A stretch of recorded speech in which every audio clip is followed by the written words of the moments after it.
Microprocessors અને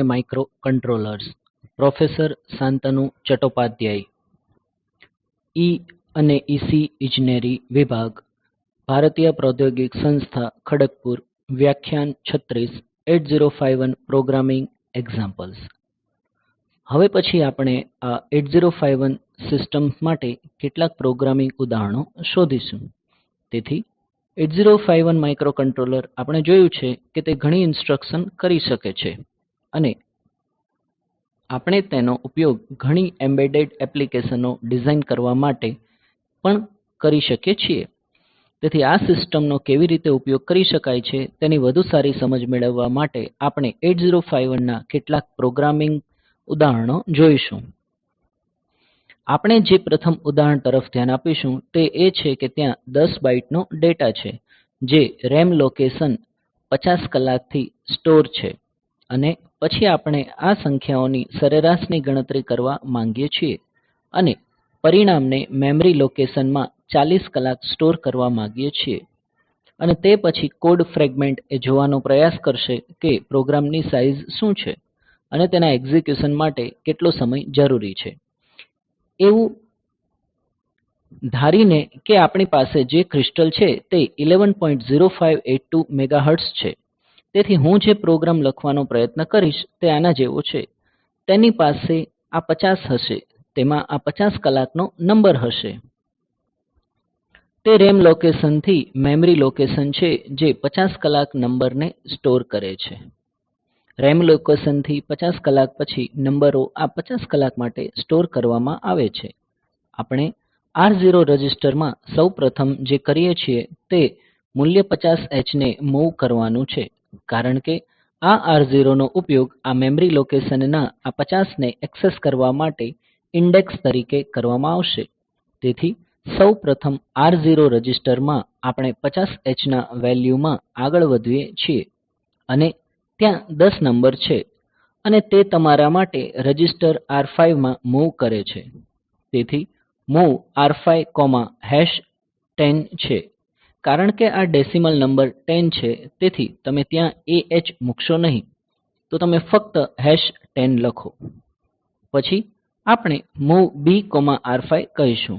માત્ર B રજિસ્ટરમાં રહેલી ગણતરી રાખવા માટે આપણે તે વેલ્યુને ઇમ્પ્લીમેન્ટીંગ કરવા માટે ઉપયોગ કરીશું. પછી એવરેજ પર્પઝ માટે કાઉન્ટ વેલ્યુને જોઈશું. આ જરૂરી રહેશે. તમે આને ફક્ત B રજિસ્ટરમાં સ્ટોર કરો તો આ એક્યુમ્યુલેટર રજિસ્ટર સમ ને એક્યુમલેટ કરશે. તે પર્પઝ માટે આપણે આ A રજિસ્ટરને ક્લીયર કરીએ છીએ જેથી તે હવે ક્લીયર થઈ ગયું છે. પછી મારે આ સક્સેસિવ વેલ્યુને A રજિસ્ટરમાં એડ કરવી પડશે. તે પર્પઝ માટે હું આ ઇન્સટ્રકશનનો ઉપયોગ કરીને A,R0 ને એડ કરી શકું છું. જે પણ પ્રથમ લોકેશનનું કન્ટેન્ટ હશે કે જે A રજિસ્ટર અને A રજિસ્ટર કન્ટેન્ટ સાથે એડ કરવામાં આવશે તે અગાઉ 0 છે. તેથી તેની સાથે જો તેમાં R0 એડ કરવામાં આવે તો તે એડ કરવા માટેનો પ્રથમ નંબર હશે, તો મારે R0 વધારવાની જરૂર હોય છે. તે નેક્સ્ટ રજિસ્ટરના નેક્સ્ટ નંબરને પોઈન્ટ કરે છે કે જે R0 માં ઇન્ક્રીમેન્ટ દર્શાવે છે. તે નેક્સ્ટ નંબર અને નેક્સ્ટ રજિસ્ટર વચ્ચેનો પોઈન્ટ છે અને પછી R5 માં આપણને તે કાઉન્ટ 10 મળ્યું છે. તેથી નીચે દર્શાવ્યા પ્રમાણે ડીક્રીમેન્ટ જમ્પ કરો પરંતુ 0 R5, નહીં. અહીં ઇન્સટ્રકશનમાં જે લૂપ છે તે મને આ મેમરી લોકેશનથી મળી રહી છે અને તેને R0 ના રેટ પર કોમા સાથે એડ કરી રહ્યો છું. તેથી આ ઇન્સટ્રકશન એ ત્યાં લૂપમાં છે. એકવાર આપણે આ પોઈન્ટ પર આવીએ પછી જ્યાં સુધી એડિશનનો સંબંધ છે ત્યાં સુધી આપણું કામ પૂરું થઈ ગયું છે. હવે પછીની વસ્તુ જે મારે કરવાની છે તે એ છે કે આ સંખ્યાઓની એવરેજનો સરવાળો ગણવાનો છે અને B રજિસ્ટરમાં મેં આ કાઉન્ટર 10 રાખ્યું છે. તેથી મારે તેને ફક્ત B વડે ડિવાઈડ કરવાનું છે. એક રજિસ્ટરને B રજિસ્ટરનો સરવાળો મળ્યો છે, તેને સંખ્યાઓની સંખ્યા મળે છે. તેથી મેં કહ્યું DVAB છે. ડિવીઝન AB ઇન્સટ્રકશન જોઈએ તો તેમાં A ને B વડે ડિવાઈડ કરવામાં આવશે અને પછી A રજિસ્ટરમાં મને જે વેલ્યુ મળે છે તે કોશન્ટ છે અને જે એવરેજ વેલ્યુ છે અને તે એવરેજ વેલ્યુ કે જે તમે મેમરી લોકેશન પર મૂવ કરી શકો છો, જેમ કે MOV 40H A. તેથી અહીં હું એ કહેવાનો પ્રયાસ કરી રહ્યો છું કે આ મેમરી એડ્રેસ છે. આમ MOV 40H A છે તેનો ઉપયોગ A ની વેલ્યુને મેમરી લોકેશન પર 40 કલાક મૂવ કરવા માટે થઈ શકે છે. હવે આ પ્રોગ્રામ તે કરે છે, અને જો હું બાઇટની સંખ્યાની દ્રષ્ટિએ આ પ્રોગ્રામની સાઈઝ કેટલી છે અને આ પ્રોગ્રામની ટોટલ સાઈઝ કેટલી છે તેની ગણતરી કરવા માંગુ છું, તો સૌ પ્રથમ ઇન્સટ્રકશન આ માટે 2 બાઇટ લે છે. તે હેતુ માટે તમારે 8051 ના મેન્યુઅલ ની સલાહ લેવાની જરૂર હોય છે. પરંતુ એસેન્શિયલી એક વસ્તુ જે આપણે સમજવી જોઈએ તે એ છે કે દરેક ઇન્સટ્રકશનમાં એક અપકોડ હશે જે 1 બાઇટ લેશે અને ઇમિડિયેટ વેલ્યુ જાળવવા માટે બીજી બાઇટની જરૂર પડશે. તે 2 બાઇટ છે, તેથી આ પણ 2 બાઇટ છે. પછીનું એક MOV BR5 આ 1 બાઇટ છે. અહીં એ પણ 1 બાઇટ MOV A R0 છે, આ પણ 1 બાઇટ છે. તેથી આ DJNZ ઇન્સટ્રકશન પછી આ પણ 1 બાઇટ છે. આ થોડું કોમ્પ્લેક્સ છે કારણ કે આ અપકોડ સિવાય મારે આ લૂપ એડ્રેસ કહેવું પડશે, કારણ કે આ 16 બીટની વેલ્યુ છે તે 3 બાઇટની ઇન્સટ્રકશન હશે. તેથી એક DJNZ R5 માટે અપકોડ રાખશે અને અન્ય 2 બાઇટ આ લૂપનું એડ્રેસ રાખશે. આ લેવલની લૂપ છે તે એડ્રેસ 3 બાઇટ 2 બાઇટ છે. ટોટલ ઇન્સટ્રકશન 3 બાઇટ છે. તો આ DIV AB એ ફરીથી 1 બાઇટ છે અને આ ઇન્સટ્રકશન 2 બાઇટ છે, કારણ કે તેની ઇન્ટરમીડિયેટ વેલ્યુ 40 મળી છે. તે 1 બાઇટ લેશે અને આ MOV A છે તે 1 બાઇટ લઈ રહ્યું છે, અને જો તમે તેનો સરવાળો કરો તો આ સંખ્યા 14 નીકળશે. તેથી આ પ્રોગ્રામની ટોટલ સાઈઝ 14 બાઇટ છે. આગળ જે તમને ગણતરી કરવામાં ઇન્ટરેસ્ટ પડી શકે છે તે એ છે કે સ્પીડ શું છે, આ ઇન્સટ્રકશનના અમલ માટે કેટલો સમય લાગે છે. આ હેતુ માટે તમારે આ દરેક ઇન્સટ્રકશનના અમલ માટે જરૂરી સમય શોધવાની જરૂર હોય છે. તેથી જો તમે મેન્યુઅલ ની સલાહ લો તો તમે શોધી શકો છો કે પ્રથમ ઇન્સટ્રકશન માટે અને વિવિધ ઇન્સટ્રકશન માટે જરૂરી મશીન સાયકલ હોય છે, અને આ 1 મશીન સાયકલ લેશે, એટલે કે આમાં 1 મશીન સાયકલ લાગશે. આ પણ 1 મશીન સાયકલ લે છે. આ DIV AB 4 મશીન સાયકલ લે છે, અને તેના સિવાય પણ આ DJNZ આ માટે 2 મશીન સાયકલની જરૂર પડે છે. તે સિવાય જો તમે 8051 ના મેન્યુઅલ માં જોશો તો તમને દેખાશે કે બાકીના બધા ફક્ત 1 મશીન સાયકલ નો ઉપયોગ કરે છે, અને તે બધા 1 મશીન સાયકલ લે છે. જો તમે માત્ર એ ગણતરી કરવાનો પ્રયાસ કરી રહ્યા ન હોવ કે જરૂરી મશીન સાયકલ ની ટોટલ સંખ્યા કેટલી છે, તો તે 1 પ્લસ છે. આ 1 છે, તો આ 1 પ્લસ 1 પછી આ 1 પ્લસ 1 છે. હવે પછીની ઇન્સટ્રકશન જેવી કે 1, 1 અને 2 તે 10 વખત રિપીટ થાય છે. તેથી તે પછી 10 થી પ્લસ 1 પ્લસ 2 છે. પછી તે આ એક 4 મશીન સાયકલ લે છે અને તે 1 મશીન સાયકલ લે છે. તો પછી જો તમે તેમનો સરવાળો કરો તો આ આખી બાબત જે 49 મશીન સાયકલ લેતી હોવાનું બહાર આવે છે, અને આપણે કહ્યું તેમ તે ક્લોક ફ્રીક્વન્સી ની 11.0582 મેગાહર્ટ્ઝ માનવામાં આવે છે. એક મશીન સાયકલ 1/11.0582 છે. આ નંબરને આવા 49 ક્લોક સાયકલ વડે મલ્ટીપ્લાય કરવામાં આવે છે. જો તમે ગણતરી કરો તો આ સમય નીકળશે. આમ આ લગભગ 4431 નેનોસેકન્ડ છે. એસેમ્બલી લેંગ્વેજ પ્રોગ્રામમાં આ રીતે તમે તેની ગણતરી કરી શકો છો કે તે કેટલી મેમરી લેશે અને તે કેટલો સમય લેશે. તે ખૂબ જ સારી વાત છે.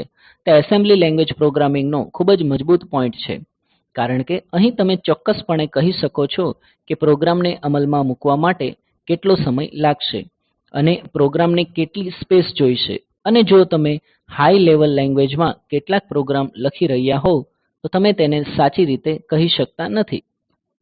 તેથી મારે પહેલા પ્રોગ્રામને કમ્પાઈલ કરવો પડશે, અને તે કમ્પાઈલર પર આધાર રાખે છે, જેમ કે તે વસ્તુઓ કરવા માટે કેટલો સમય લાગશે, કોડને ટ્રાન્સલેટેડ કેવી રીતે કરવામાં આવશે અને તે બધું જ. તેથી સૌથી વધુ પ્રિડિક્ટેબલ ઓપરેશન મેળવવા માટે આપણે આ એસેમ્બલી લેંગ્વેજ પ્રોગ્રામિંગ માટે જવું જોઈએ. તેથી હવે પછી આપણે અન્ય પ્રોગ્રામના ઉદાહરણ તરફ ધ્યાન આપીશું જે થોડું વધુ કોમ્પ્લેક્સ છે. તેથી હું માનું છું કે એક્સટર્નલ મેમરીમાં મેમરી લોકેશન 3000 H માંથી 10 બાઇટ ડેટા સ્ટોર્ડ છે અને આપણે તેને એસેન્ડિંગ ઓર્ડર માં રાખવા માંગીએ છીએ. આપણે હવે તેવું કરવા માંગીએ છીએ, તો આ પ્રકારનો પ્રોગ્રામ કેવી રીતે કરવો?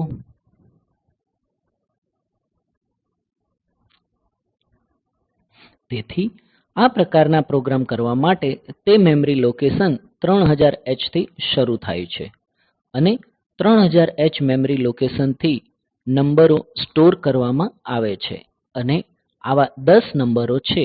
એવું કહેવાય છે કે ત્યાં આવા 10 નંબર છે. સૌપ્રથમ આ પ્રકારના કમ્પ્લીટ પ્રોગ્રામ લખવા માટે હું તે આ રીતે કરીશ.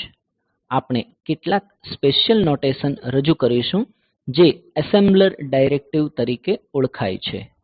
ઠીક છે, કોઈપણ એસેમ્બલી લેંગ્વેજ પ્રોગ્રામ લખતી વખતે હું ફક્ત તે જ વસ્તુઓનો પ્રથમ પરિચય આપું છું. જેમ કે જો તમે કોઈપણ એસેમ્બલી લેંગ્વેજ પ્રોગ્રામ જુઓ તો પછી તમે તેમાં ઘણા કોમ્પોનેન્ટ શોધી શકો છો. તમે શોધી શકો છો કે પ્રથમ કોમ્પોનેન્ટમાં કોમ્પોનેન્ટ છે. તમે શોધી શકો છો કે તે પ્રથમ પ્રકારની જે વસ્તુઓ છે તે મશીન ઇન્સટ્રકશન છે. આ વાસ્તવમાં એવી ઇન્સટ્રકશન છે જેને પ્રોસેસર મૂવ, એડ, સબ, જમ્પ જેમ સપોર્ટ કરે છે. તે બધી મશીનની ઇન્સટ્રકશન છે. તે સિવાય તમને કેટલીક વધુ મળશે અને તેમને ઘણીવાર અપકોડ કહેવામાં આવે છે. ત્યાં તે ઓપરેશન કોડ્સ છે. તેને અપકોડ અથવા મશીન અપકોડ કહેવામાં આવે છે. પછી તમે અન્ય પ્રકારની એન્ટ્રીઓ શોધી શકો છો જે સ્યુડો અપકોડ તરીકે ઓળખાય છે. તેથી સ્યુડો અપકોડનો અર્થ એ છે કે તે ખરેખર એક્ઝીક્યુશન માટે નથી, પરંતુ પ્રોગ્રામ સ્ટ્રક્ચરને વધુ સારું બનાવવા માટે તે જરૂરી છે. અને જો તેઓ ખાસ કરીને આ સ્પેશિયલ કિસ્સાની જેવા વેરિયેબલ ને ડિફાઇન કરવા માટે ઉપયોગી હોય છે. તમે આ વસ્તુ મેળવવા માંગો છો કે જે 3000 H લોકેશનથી 3000 H લોકેશન સુધી મારી પાસે મેં કહ્યું તેમ 10 નંબર હશે. જો તમે આ વસ્તુને ઇનિશિયલાઇઝ્ડ કરવા માંગતા હોવ તો આ પ્રોગ્રામને એક્ઝીક્યુશનમાં મૂકતી ફાઇલ માં આપણે ધારીએ છીએ કે તે 3 લોકેશન 3000 H વેલ્યુ પહેલેથી જ ત્યાં છે. તમે એક ચોક્કસ સ્યુડો અપકોડ મૂકીને તે કરી શકો છો જે DB તરીકે ઓળખાય છે અને તે બાઇટ માટે ડિફાઇન્ડ કરે છે. જો આ ડિફાઇન્ડ બાઇટ હોય અને જો તમે તમારા પ્રોગ્રામમાં ક્યાંક જાણતા હોવ તો તેને તમે DB 20 કહો છો. તેનો અર્થ એ છે કે એસેમ્બલર જે કરશે તે એ છે કે તે એડ્રેસ પર આ પોઈન્ટ એ જે પણ એડ્રેસ હશે તે વેલ્યુ તરીકે 20 મૂકશે. તેનો અર્થ શું છે તે ચોક્કસપણે યુઝર પર નિર્ભર હોય છે, પરંતુ તે વેલ્યુ ત્યાં મૂકશે જો તમારે સ્ટ્રિંગને ડિફાઇન કરવી હોય તો. તે રીતે તમે એક સ્ટ્રિંગને ડિફાઇન કરી શકો છો, જેમ કે હું કહી શકું છું કે SDB. હું આના જેવી સ્ટ્રિંગને ડિફાઇન કરી શકું છું. એસેમ્બલર એવું કરશે કે તે જે એડ્રેસ પર તે શોધે છે તેને એલોકેટ કરવું જોઈએ.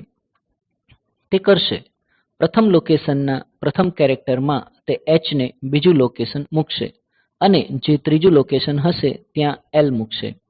એટલે કે તે આવું જ કરશે. તે આ ચોક્કસ સ્ટ્રિંગ સાથે મેમરીના એક ભાગને શરૂ કરશે. તેથી આ સ્યુડો અપકોડ છે. આપણે તેનો અને વર્ડ્સની બીજી કેટેગરીનો ઉપયોગ કરીશું જે તમે શોધી શકો છો અને જે એસેમ્બલર ડાયરેક્ટિવ્સ ને અનુરૂપ હોય છે. આ એસેમ્બલર ડાયરેક્ટિવ્સ એ એસેમ્બલર્સને શું કરવું તે કહેવા માટે છે. યુઝર શું કરવા માંગે છે, જેમ કે એક એસેમ્બલર ડાયરેક્ટિવ ORG કહેવાય છે તેમ છે. જો ORG એ કેટલાક એડ્રેસને ફોલો કરે તો જો હું કહું કે ORG 1000 તો તેનો અર્થ એ છે કે તે પછી જો મારી પાસે મૂવ ઇન્સટ્રકશન હોય, જેમ કે ચાલો આપણે કહીએ કે MOV R1, R2 છે એટલે કે આ ઇન્સ્ટ્રક્શન માટેનો કોડ હું મેમરી લોકેશન 1000 પર મૂકવા માંગુ છું. તેથી જ્યારે ઇન્સ્ટ્રક્શન પ્રોગ્રામ લોડ કરવામાં આવશે ત્યારે આ ઇન્સ્ટ્રક્શનને મેમરી લોકેશન 1000 માં લોડ કરવામાં આવશે. જો તમે એડ્રેસ જાણતા હોવ કે જેના પર તમે ઇચ્છતા હોવ કે તમારો પ્રોગ્રામ લોડ થવો જોઈએ, તો તમે તમારા પ્રોગ્રામમાં આ ORG સ્ટેટમેન્ટ મૂકી શકો છો અને કહી શકો છો કે તમારા પ્રોગ્રામ ટ્રાન્સલેટેડ કોડ માટે એવું ધારી લેવું જોઈએ કે કોડનું ઓરિજિન તે ચોક્કસ એડ્રેસ છે. તે આપણને આ જમ્પ ઇન્સ્ટ્રક્શન અને બીજા બધામાં મદદ કરે છે, કારણ કે આપણને એક્ચ્યુઅલ ટાર્ગેટ એડ્રેસની જરૂર હોય છે. જો ORG શરૂઆતમાં હોય તો તમે જાણો છો કે તેમના પ્રોગ્રામ માટે પ્રોગ્રામનું પ્રથમ સ્ટેટમેન્ટ તે એડ્રેસથી શરૂ થાય છે, અથવા ક્યારેક આપણે જોયું છે કે આપણે સર્વીસ રૂટીનમાં ઈંટરપ્ટ કર્યો છે. હવે ઈંટરપ્ટ સર્વીસ રૂટીન ચોક્કસ એડ્રેસ પરથી લોડ કરવું પડશે, તેથી તે લખતા પહેલા સર્વીસ રૂટીનમાં ઈંટરપ્ટ પડે છે. તમે અહીં ORG નું સ્ટેટમેન્ટ મૂકી શકો છો તે રીતે, અને જે પણ આપણે અહીં એડ્રેસને ટાર્ગેટ બનાવી શકીએ છીએ તે વેલ્યુ અહીં જણાવી શકાય છે. આ ઈંટરપ્ટ સર્વીસ રૂટીન જ્યારે તેને ટ્રાન્સલેટેડ કરવામાં આવે છે ત્યારે તે ચોક્કસ ઈંટરપ્ટ વેક્ટર અથવા ISR એડ્રેસમાં મૂકવામાં આવે છે કે જે તેના માટે જરૂરી હોય છે. તે રીતે આપણને એસેમ્બલર ડાયરેક્ટિવ્સ મળ્યા છે, અને આવા ઘણા એસેમ્બલર ડાયરેક્ટિવ્સ છે. તેમાંથી એક ORG છે અને બીજું એક જે તમારી પાસે છે તે EQU છે. આ કેટલીક કોન્સ્ટન્ટ ડેફીનેશન જેવું છે, એટલે કે કેટલીક કોન્સ્ટન્ટ ડેફીનેશન. તમે હાઈ લેવલ પ્રોગ્રામમાં કંઈક ડિફાઇન કરી શકો છો, જેમ કે C, C++, અને તમે હેશ પણ ડિફાઇન કરી શકો છો, જેમ કે X5. તેથી X એ કોન્સ્ટન્ટ છે કે જેની કિંમત 5 છે. તો અહીં પણ તમારી પાસે EQU પ્રકારની ડેફીનેશન હોઈ શકે છે, જેમ કે કહો કે હું N EQU 10 કહી શકું છું. તેથી N એ કોન્સ્ટન્ટ છે કે જેની વેલ્યુ 10 છે. તેથી આ DB થી અલગ છે. આ N ને કોઈ મેમરી લોકેશન સોંપવામાં આવ્યું નથી. એસેમ્બલી કોડમાં તમને આ N ક્યારેય લોકેશન તરીકે જોવા મળશે નહીં, પરંતુ પ્રોગ્રામમાં જ્યાં પણ આ N હશે ત્યાં આ N થશે અને તે પ્રોગ્રામમાં તેને 10 દ્વારા બદલવામાં આવશે. આ સાથે આપણે લોકેશન 3000 H થી આ પ્રોગ્રામ માટેનો કોડ લખવાનો પ્રયાસ કરીશું. મારી પાસે 10 નંબરો સ્ટોર છે અને હું તે 10 નંબરોને સૉર્ટ કરવા માંગુ છું. હું માનું છું કે સિસ્ટમમાં બીજો કોઈ પ્રોગ્રામ ન હોવાથી મારો પ્રોગ્રામ એડ્રેસ 000000 કલાકથી શરૂ થાય છે.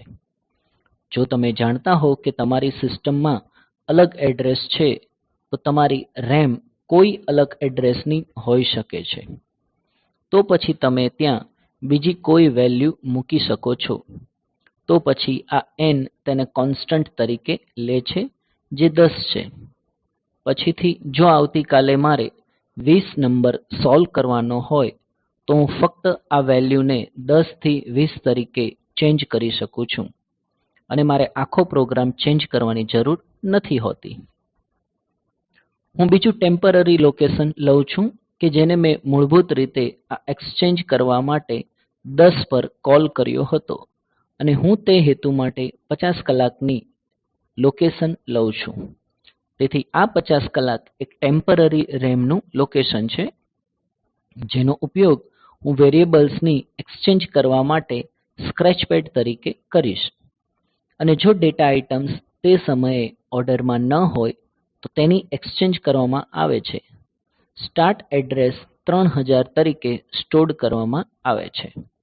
હું બીજું કોન્સ્ટન્ટ થી શરૂઆત કરું છું, જે EQU 3000 H થી શરૂ થાય છે. આ તે છે કે જો મારે એડ્રેસમાં 4000 થી શરૂ થતા એરેને ક્રમમાં ગોઠવવું હોય તો તેઓ આવતીકાલની સ્ટાર્ટની દ્રષ્ટિએ લખી શકે છે. મારે ફક્ત પ્રોગ્રામમાં આ પોઈન્ટ ને બદલવાની જરૂર હોય છે અને બાકીના પ્રોગ્રામને અનઅલ્ટર્ડ બનાવવામાં આવે છે. પછી હું MOV R4N 1 જેવું કાઉન્ટર લઉં છું. તેથી N એ 10 છે. હું તેને ઇવેલ્યુએટ કરવા માટે આને 9 પર લઈ જાઉં છું. તમે જુઓ છો કે આ સ્ટેટમેન્ટ MOV R4,9 જેવું સ્ટેટમેન્ટ છે. પરંતુ જો હું અહીં 9 લખું તો આવતીકાલે જો મને 20 નંબરો માટે સોર્ટ કરવાનું કહેવામાં આવે તો મારે પ્રોગ્રામમાં પણ આ પોઈન્ટ ને બદલવો પડશે. નહીં તો હું આ નંબરને 10 થી 20 માં ચેન્જ કરી શકું છું અને આ પાર્ટ જેમ છે તેમ કામ કરશે. તેમાં કોઈ પ્રોબ્લેમ નથી. તો આપણે તે ફિલોસોફી MOV R4N 1 ને અનુસરીશું. તો પછી DPTR ને DPTR પાસે જે સ્ટાર્ટ એડ્રેસ છે તેના પર સેટ કરવું જોઈએ. સ્ટાર્ટ એડ્રેસ 3000 H DPTR પર આવે છે. પછી આપણે આ R4 વેલ્યુને A માટે મૂવ કરીએ છીએ અને પછી આ A વેલ્યુને R5 પર મૂવ કરીએ છીએ. આ માત્ર MOV R50 MOV A થી R5 માટે કરવામાં આવે છે જેથી આપણે કેટલીક વધુ કમ્પેરીઝન કરી શકીએ અને પછી મને A રજિસ્ટરમાં પહેલો નંબર મળે છે. તેથી MOVX A DPTR DPTR થી 3000 લોકેશન સુધી વેલ્યુ A રજિસ્ટરમાં આવી રહી છે. હકીકતમાં આ બે સ્ટેટમેન્ટ છે. તેઓ ખરેખર આ R4 વેલ્યુને R5 માં મૂવ કરી રહ્યા છે. તેથી હું સીધો MOV R4 to R5 સુધી ન કરી શકું. આમ મેં તે આ રીતે કર્યું છે. તમે MOV 54 જેવું સ્ટેટમેન્ટ મૂકીને આ બે પૈરને બદલી શકો છો. તે કરી શકાય છે પરંતુ તે અહીં કરવામાં આવતું નથી. તેમની પાસે બે અલગ અલગ સ્ટેટમેન્ટ છે. આપણે આ MOVX A DPTR મેળવી શકીએ છીએ. પછી આપણે MOV R1A કરવા માંગીએ છીએ. A ની વેલ્યુ R1 અને પછી ઇન્ક્રીમેન્ટ DPTR માં મૂવ કરવામાં આવે છે. હવે તે નેક્સ્ટ એન્ટ્રી 3001 અને પછી MOVX A DPTR તરફ પોઈન્ટ કરી રહ્યું છે. નેક્સ્ટ નંબર A રજિસ્ટરમાં આવશે અને પછી આપણે તે વેલ્યુને ટેમ્પરરી લોકેશન માં સેવ કરીશું. પછી R1 માં આપણે R1 માં રીડ કરેલ પ્રથમ વેલ્યુ સેવ કરી હતી. પછી આપણે નેક્સ્ટ વેલ્યુ વિશે ટેમ્પરરી રજિસ્ટરમાં મૂવ કરવામાં રીડ કર્યું હતું. હવે R1 થી તેને A રજિસ્ટરમાં પાછું લઈ જાઓ જેથી હું કમ્પેર કરી શકું. તે MOV AR1 છે. હવે આપણી પાસે જે વેલ્યુ 3000 હતી તે A રજિસ્ટરમાં છે અને જે વેલ્યુ 3001 પર છે તે ટેમ્પરરી રૂપે મેમરી લોકેશનમાં છે. હું કમ્પેર કરી શકું છું. CJNE ઇન્સ્ટ્રક્શનનો ઉપયોગ કરી શકાય છે. CJNE કમ્પેર જમ્પ અથવા સમાન નહીં A, temporary, L3 છે. તે જમ્પ કરશે નહિંતર મારે જમ્પિંગ કરવું પડશે નહીં. તો સંખ્યાઓ સમાન નથી. જો તેઓ ત્યાં સમાન ન હોય તો તે L3 પર જમ્પ લગાવે છે અને તો તે તેના સિવાય L4 પર જમ્પ કરશે અને આ L3 માં તે ચેક કરવામાં આવશે કે તે અમુક કેરી જનરેટ થાય છે. જો નંબર્સ સમાન હોય તો આપણે ઇન્ટરચેન્જ કરવાની જરૂર નથી. તે SJMP L4 પર આવશે. તે આ તરફ જમ્પ મારશે નહીં. નહિંતર મારે આ વસ્તુ ચેન્જ કરવાની જરૂર નથી. તે પછી MOVX DPTR A છે. આ કન્ટેન્ટ માટેનું રજિસ્ટર મોટું હતું જે હવે મેમરી લોકેશન 3000 પર L4 પર મૂવ કરવામાં આવ્યું છે. એ ટેમ્પરરી કરતા મોટો છે. હવે મારે એક્સચેન્જ કરવાની જરૂર છે. આ તે એક્સચેન્જનું પ્રથમ સ્ટેપ છે. પછી MOV અને પછી આપણે DPTR પર પાછા જવું પડશે. આપણે આ DPL રજિસ્ટરમાં ડીક્રીમેન્ટ કરીએ છીએ. આપણે આ DPTR રજિસ્ટરમાં ડીક્રીમેન્ટ કરી શકતા નથી કારણ કે તે 16 બીટ છે. મારે ડીક્રીમેન્ટ DPL અને પછી MOVX DPTRA કરવું પડશે. ટેમ્પરરી વેલ્યુ A રજિસ્ટરમાં મૂવ કરવામાં આવી છે. આ તે ટેમ્પરરી વેલ્યુને પહેલાની વેલ્યુ પર લઈ જશે જે 3000 છે. 3000 અને 3001 ની વચ્ચે તે એક એક્ષચેન્જ કરશે. પછી ફરીથી આપણે ઇન્ક્રીમેન્ટ DPL કરીએ છીએ અને પછી L માં તે એક કમ્પેરીઝન અને એક્ષચેન્જ ની કમ્પોઝિશન છે.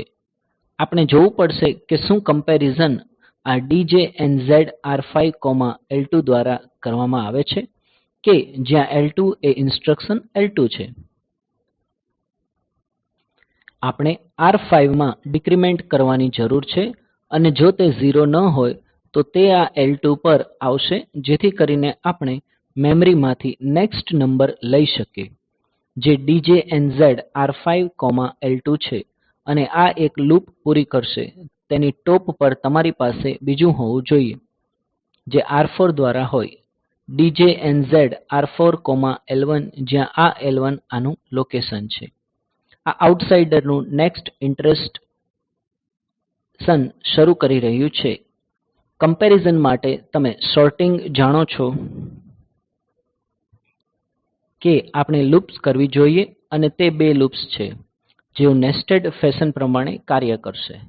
આપણે અહીં બે લૂપ બનાવીએ છીએ, એક L1 અને બીજી L2, જેથી તે થતું જોવા મળે છે. આ રીતે આપણે આ પ્રોગ્રામ ડેવલપ કરી શકીએ છીએ. જો તમે ફક્ત પ્રોગ્રામ દ્વારા ટ્રેસ કરો તો તમે જોશો કે આ ખરેખર સોર્ટિંગ કરી રહ્યું છે. R5 એ 0 ન થાય ત્યાં સુધી આ રીપીટેડ થશે. ત્યારબાદ આપણી પાસે આ છે અને પછી આપણને પ્રોગ્રામ સમાપ્ત કરવા માટે બીજું સ્ટેટમેન્ટ મળ્યું છે જેને એન્ડ કહેવાય છે. આ અન્ય એસેમ્બલર ડાયરેક્ટિવ પણ છે. આ આપણને જણાવી રહ્યું છે કે ટ્રાન્સલેશન પ્રક્રિયા આ પોઈન્ટ એ સમાપ્ત થશે. જો વધુ ટ્રાન્સલેશનની જરૂર ન હોય તો મારે તે ન કરવું જોઈએ.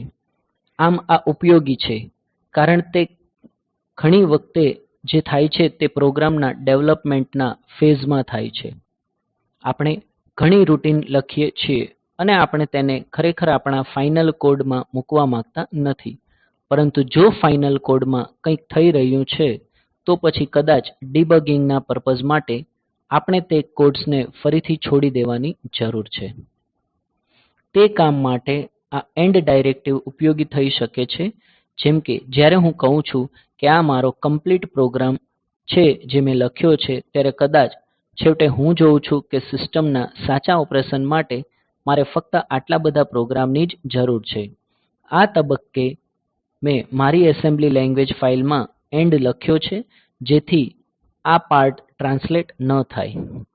આ પાર્ટને મશીન કોડમાં ટ્રાન્સલેટ કરવામાં આવ્યો નથી, પરંતુ હું આ પાર્ટને માનતો નથી કારણ કે પછીથી જે થઈ શકે છે તે એ છે કે ત્યાં કોઈ બગ છે જે આવે છે અથવા થોડું ઓગમેન્ટેશન કરવું પડશે. તો આ રૂટીન એ રૂટીનનો પાર્ટ બની જશે. તે કિસ્સામાં હું આ એન્ડ પોઈન્ટને અહીં શિફ્ટ કરી શકું છું. ફક્ત આ એન્ડ પોઈન્ટને અહીં શિફ્ટ કરો. મારે ફક્ત હોવું જરૂરી નથી.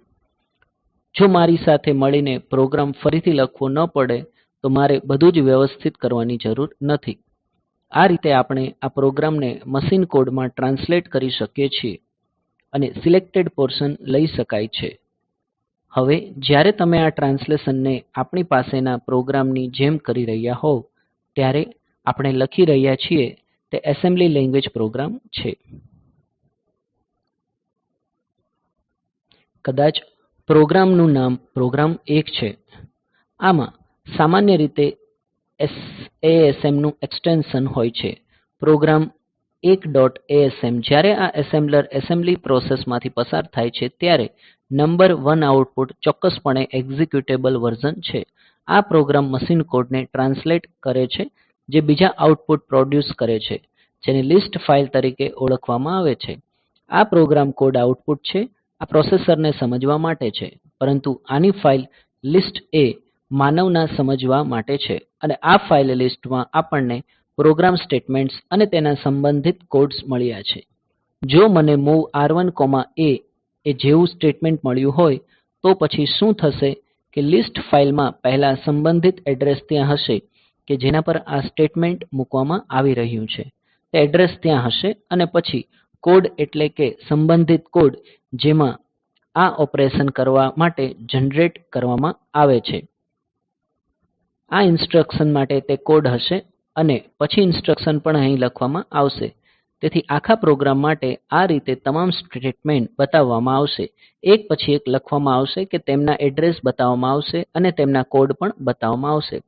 તેથી આ પ્રોગ્રામ યોગ્ય રીતે લખવામાં આવ્યો છે કે કેમ તે સમજવામાં મદદ કરે છે અથવા આપણે એ સમજી શકીએ છીએ કે પ્રોગ્રામ યોગ્ય રીતે ટ્રાન્સલેટેડ છે કે કેમ, અને જે પણ આપણે શોધી રહ્યા છીએ કે તે કરવામાં આવ્યું છે કે નહીં તે સમજવામાં મદદ કરે છે.